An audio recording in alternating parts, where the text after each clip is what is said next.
Sports are important to the physical, social, emotional, and cognitive development of all people. This is especially important to the deaf child who may not feel included in team sports. Deafness is a low-incidence disability. 1 out of every 1,000 children is deaf.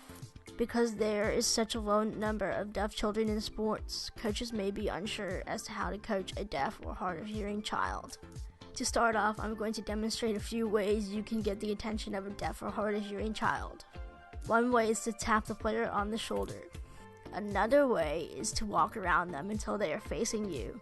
You can wave your hand or signal in some way to get their attention, or you can get a hearing player to get the deaf player's attention. Now I'm going to tell you and demonstrate a few of the do's and don'ts of coaching a deaf or hard-of-hearing child. I am going to start off with what you should not do when coaching a deaf or hard-of-hearing athlete. Don't move around when talking to a deaf athlete. This makes it difficult for the deaf athlete to read lips. Don't wear sunglasses or talk with the whistle in your mouth. This makes it difficult for the athlete to read your facial expressions and read your lips. Don't speak too slowly or too fast. When talking, try not to exaggerate what it is you're saying. This again makes it more difficult for the deaf athlete to read your lips. Don't give up on trying to explain something to a deaf or hard-of-hearing athlete if they do not understand you. Now I'm going to go over some of the things you should do when coaching a deaf or hard-of-hearing athlete.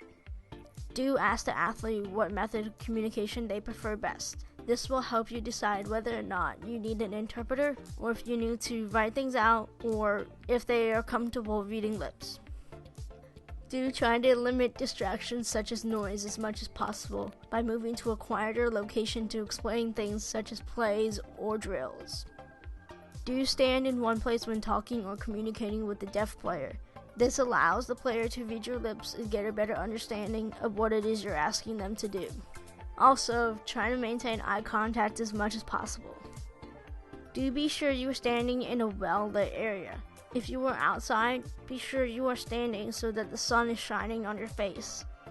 Do use gestures, demonstrations, and a whiteboard if you have to. Do ask the athlete to repeat what you said to check if they can understand you okay.